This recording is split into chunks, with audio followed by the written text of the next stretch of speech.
And Donald Trump has with the repeatedly UN. questioned the loyalty. He has repeatedly questioned the loyalty of Jewish Americans. He has said anti-Semitic and offensive things about how Jewish Americans should vote. When? Over and over. Donald Trump has been anti-Semitic. He just did it 5 minutes ago. He just did it 5 minutes ago. You ask and you shall receive. Any Jewish person that votes for a Democrat or votes for Biden should have their head examined. What Trump just said plays to the trope that Jews have a dual loyalty to America and to Israel, which leads white supremacists to say you can't trust Jews because they're loyal to Israel. And let's not forget the time Trump quoted Hitler. They're ruining our country. And it's true. They're destroying the blood of our country. That's what they're doing. They're destroying our country. They don't like it when I said that. And I never read Mein Kampf. They said, oh, Hitler said that in a much different way. In a much different way? How many ways can you say they're destroying the blood of our country? Maybe he means Hitler said it in German. Schießen, Füßen, Füßen, Füßen. Whatever you say, when you say they're destroying the blood of our country and you're quoting Hitler, it's racist at best and anti-Semitic and then worse. And then let's not forget he had this guy over to his place for dinner. This is going to be the most racist.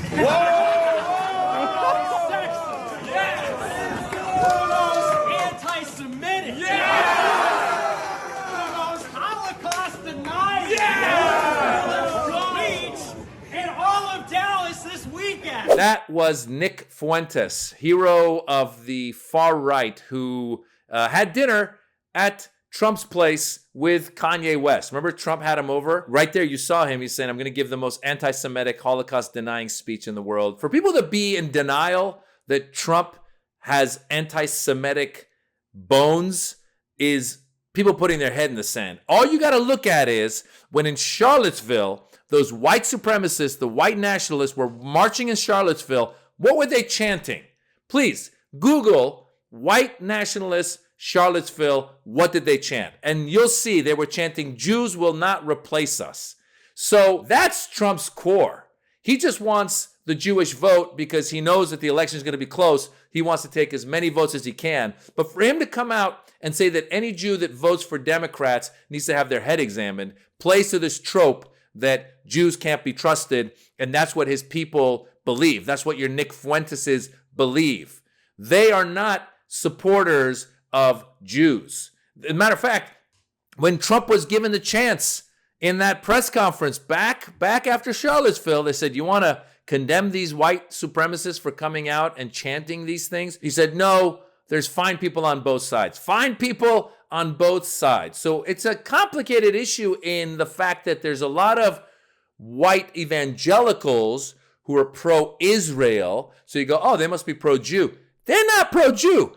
The white evangelicals are pro-Israel because they think in their minds that all these fighting and the wars is going to lead to Armageddon. That's how Jesus comes back. So they ultimately want all the brown people to fight it amongst themselves out there in Israel. And then this is when Jesus comes back. So they're a bunch of cuckoos. And Donald Trump is counting on those cuckoos to elect him president. So anyone who says Donald Trump is not anti-Semitic is in denial.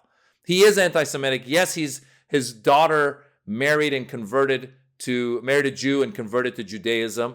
But that doesn't mean that he likes Jews in general. Just look at all the stuff he said in the past. He said a lot of, he's saying tropes all the time.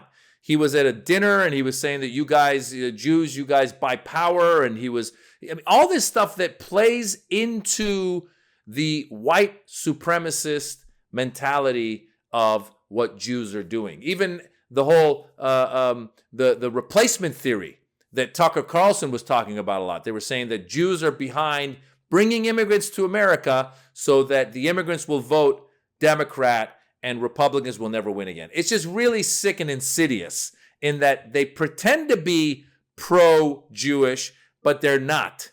They're just saying the words that need to be heard by some conservative Jews to go, okay, you're supporting Israel, therefore I'll vote for you. Meanwhile, as soon as this country becomes a dictatorship and the white nationalists take over under Donald Trump, after they go, they've already started after women's rights. After they go after the LGBTQ community, who do you think they're coming after next? Jews, Muslims, religious minorities. That's right. So yes, Donald Trump, to just answer that first guy's question in the Fox piece, he is anti-Semitic. He's said anti-Semitic stuff. And all you got to do is just Google it. Just read it. Read some of the articles. Read some of his quotes.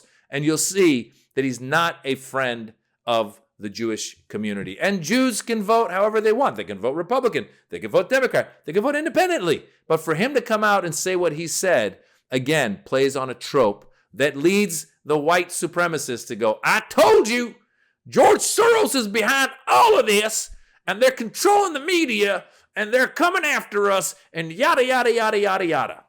By the way, let's not forget that Donald Trump supported some of the settlements that were illegal in Israel that led to more conflict. He supported moving the embassy to Jerusalem, which some conservative Jews liked. But again, one can argue, and I will argue, that it helped escalate the tension in Israel between the Jews and the Palestinians that now has led to the situation that we're in, where over 30,000 Palestinians have been killed, and the Jewish hostages have not been returned. The Jews were killed on October 7th. We all know all this stuff. And so one could trace some of this stuff back to how Donald Trump and his administration dealt with the Israeli-Palestinian issue by ignoring it. They ignored it. He thought he had the Abraham Accords, which was bringing the Israel into partnerships with some of the other Arab countries, but he ignored the Palestinian-Israeli issue. And here we are. So, with that said, please don't vote for Donald Trump. And watch my comedy special. I got a special on YouTube. It's called The Birds and the Bees. If you like it, leave a thumbs up. Leave a super thanks. If you don't like it, keep it to yourselves. I'm Maz Jobrani. Thank you for watching.